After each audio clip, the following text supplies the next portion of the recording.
జై శ్రీమన్నారాయణ.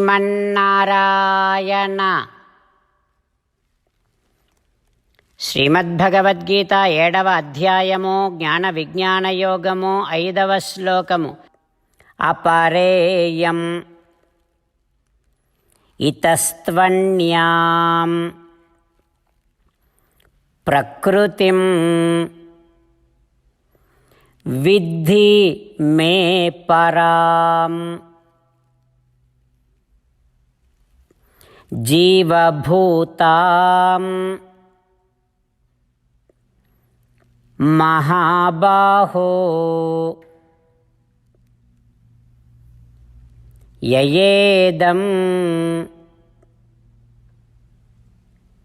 ధార్యతే జగత్. ఓం. గీతాచార్యుడు శ్రీకృష్ణ పరమాత్మ అర్జునుడితో పాటు మనందరికీ జ్ఞాన విజ్ఞాన యోగాన్ని ఉపదేశం చేస్తూ ఉన్నాడు. పరమాత్మ అంటూ ఉన్నాడు, అర్జున, పంచభూతముల రూపములో, ఇంద్రియముల రూపములో, మహత్తత్వ అహంకార రూపములో ఉండేటటువంటి ప్రకృతి గురించి నేను చెప్పాను కదా. ఆ ప్రకృతిని అల్పమైన ప్రకృతి అంటే తక్కువైన ప్రకృతి, అపరా ప్రకృతి అని అంటారు. అది నా అధీనములోనే ఉంటుంది. ఇక దానికంటే కూడా వేరైనటువంటిది, ప్రధానమైనటువంటి ప్రకృతి మరొక్కటి ఉంది. దానిని పరాప్రకృతి అని అంటారు. అంటే ఏమిటి అనంటే జీవరూపమైనటువంటి ప్రకృతి. ఈ జీవులందరూ నాధీనములోనే ఉంటారు. ఇంతకు ముందు చెప్పినటువంటి అపరాప్రకృతి అంతా కూడా ఈ పరాప్రకృతి చేత ధరించబడి ఉంటుంది. అంటే ఈ జీవరూపమైనటువంటి ప్రకృతి ఈ జగత్తునంతటిని కూడా ధరిస్తూ ఉంటుంది.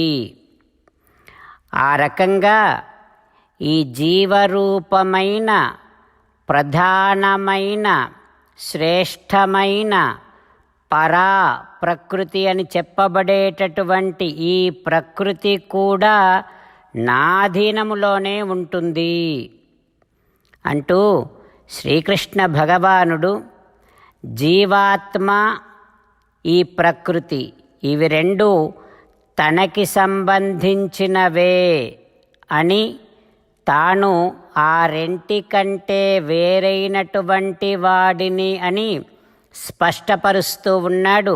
ఆ పరమాత్మ ఉపదేశాన్ని మనసారా భావన చేస్తూ ఆ భగవానుడు ప్రకృతి కంటే జీవుల కంటే వేరైనటువంటి వాడు అనే ఒక స్పష్టమైన అవగాహన కలిగి ఉంటూ భగవానుడు పలికినటువంటి పలుకులను అదే విధంగా పలికే ప్రయత్నం చేద్దాం. అపరేయమితస్త్వన్యాం ప్రకృతిం విద్ధి మే పరాం జీవభూతాం మహాబాహో యయేదం ధార్యతే జగత్. అంతేకాకుండా మనం ప్రతిరోజు శ్రీమన్నారాయణుడికి ఒక 8 పనులు చేస్తాం అని మాట ఇద్దాం. ఎందుకంటే శ్రీకృష్ణ భగవానుడు 18వ అధ్యాయములో 65 నుండి 70వ శ్లోకాల ద్వారా శ్రీమద్భగవద్గీత అంతటికీ సారభూతముగా మనకు 8 పనులు చేయమని చెప్పాడు. అలా చేస్తే చాలు, నేను మిమ్మల్ని అన్ని విధాలుగా రక్షిస్తా అని ప్రమాణపూర్వకముగా ప్రతిజ్ఞ కూడా చేశాడు. అందుకని శ్రీమద్భగవద్గీతను అంతటినీ విన్న తర్వాత అర్జునుడు కూడా చివరకు కరిష్యే వచనం తవ, కృష్ణ నువ్వు చెప్పినట్టే చేస్తా అని అన్నాడు. కనుకనే భగవానుడు అర్జునుడికి అన్ని విధాల విజయాన్ని అందించాడు. మనం కూడా ప్రతిరోజు శ్రీమన్నారాయణుడికి ఆ రకంగానే మాట ఇద్దాం. 8 పనులు చేస్తాం అని మనము మాట ఇస్తే అది అష్టాక్షరీ మహామంత్ర జపము చేసినటువంటి ఫలితాన్ని మనకు ప్రతిరోజు ఇస్తుంది. ఇట్లా మాట ఇవ్వటం కంటే గొప్ప పూజ, యజ్ఞము, తపస్సు మరొక్కటి లేనే లేదు. అందుకని నేను అంటూ ఉంటాను, మీరు మనస్సులో భావిస్తూ ఉండండి. ఈ రకంగా మనము మాట ఇస్తూ ఉంటే శ్రీకృష్ణ భగవానుడి ముఖారవిందములో కలిగేటటువంటి ఆనందాన్ని మనం ప్రతిరోజు దర్శిద్దాం, ఆస్వాదిద్దాం. జై శ్రీమన్నారాయణ. హో శ్రీమన్నారాయణ, నువ్వు చెయ్యమన్నట్టే నేను నిన్నే సంతతము ధ్యానము చేస్తూ ఉంటా. హో శ్రీమన్నారాయణ, నువ్వు చెప్పినట్టే నేను నీ భక్తుడిగానే ఉంటా. హో శ్రీమన్నారాయణ, నువ్వు చెయ్యమన్నట్టే నేను నా విధులను, కర్తవ్యాలను నీ సేవగా, నీ తృప్తి కోసమనే సక్రమంగా నిర్వర్తిస్తూ ఉంటా. హో శ్రీమన్నారాయణ, నువ్వు చెప్పినట్టే నేను నీవాడిని అనే మహావిశ్వాసముతో నీకే నమస్కరిస్తూ ఉంటా. హో శ్రీమన్నారాయణ, మామేకం శరణం వ్రజ, నన్ను ఒక్కడిని మాత్రమే శరణు వేడుకో అని నువ్వే అన్నావు కనుక నేను నిన్ను ఒక్కడిని మాత్రమే శరణు వేడుకుంటా. హో శ్రీమన్నారాయణ, మా శుచః, ఇక దుఃఖించకు అని నువ్వే నాకు భరోసా ఇస్తున్నావు కనుక నేను ఇక దుఃఖించను. హో శ్రీమన్నారాయణ, నువ్వు చెప్పినట్టే నువ్వు నా కోసమని అనుగ్రహించినటువంటి శ్రీమద్భగవద్గీతను ప్రతిరోజు కనీసము ఒక్క శ్లోకాన్నైనా జ్ఞాపకం చేసుకుంటూ శ్రీమద్భగవద్గీతను అనుసంధానము చేస్తూ ఉంటా. హో శ్రీమన్నారాయణ, నువ్వు చెప్పినట్టే నువ్వు అందరి కోసమని చెప్పినటువంటి శ్రీమద్భగవద్గీతను తెలియని భక్తులందరికీ తెలియచేసే నా వంతు ప్రయత్నాన్ని నేను నిరంతరము కొనసాగిస్తూనే ఉంటా. హో శ్రీమన్నారాయణ, నేను నువ్వు చెప్పినట్టే చేస్తా, నీకు నచ్చినట్టే ప్రవర్తిస్తా, నీకోసమే పని చేస్తూ ఉంటా. కరిష్యే వచనం తవ. ఇప్పుడు శ్రీమద్భాగవతాన్ని అనుసంధానం చేసుకుందాం. శ్రీమద్భాగవత గ్రంథానికి నమస్కారం. నిగమకల్పతరోర్గళితం ఫలం సుఖముఖాదమృతద్రవ సంయుతం పిబత భాగవతం రసమాలయం ముహురహో రసికా భువి భావుకాః. శ్రీసుఖయోగీంద్రుల వారికి నమస్కారం. యం ప్రవ్రజంతమనుపేతమపేతకృత్యం ద్వైపాయనో విరహకాతర ఆజుహావ పుత్రేతి తన్మయతయా తరవోభినేదుః తం సర్వభూతహృదయం మునిమానతోస్మి.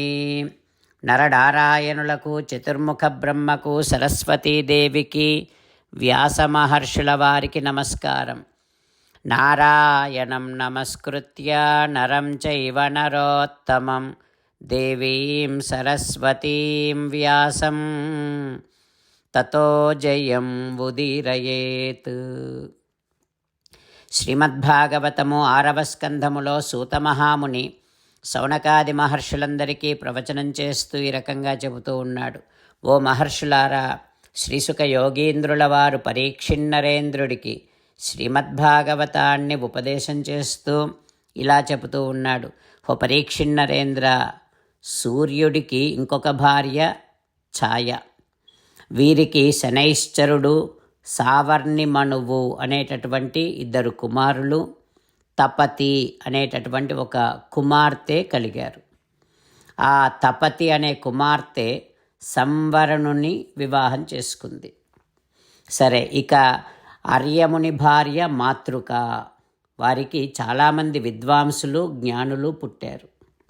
ఇక వారి నుండి ఒక మనుష్య జాతిని పుట్టేటట్టుగా బ్రహ్మదేవుడు చేశాడు. ఆ మనుష్య జాతి అంతా ఆత్మమననము చేసేటటువంటి వారు. సరే, ఇక పూషునికేమో సంతానం లేదు. ఒకనాడు పరమశివుడు దక్షిణిపైన ఆగ్రహాన్ని చూపిస్తూ ఉన్నప్పుడు ఈ పూషుడు తన పండ్లన్నీ బయటపెట్టి పరిహాసం చేశాడు. దానివల్ల పూషుడి పండ్లన్నీ ఊడిపోయాయి, దంతాలు లేవు. అందుకని కేవలం పిండిని మాత్రమే తింటూ జీవిస్తూ ఉన్నాడు ఈ పూషుడు. ఇక రచన అనేటటువంటి దానవుల కుమార్తె త్వష్టకు భార్య అయ్యింది. వారికి సన్నివేశుడు, విశ్వరూపుడు అనేటటువంటి సంతానం కలిగింది.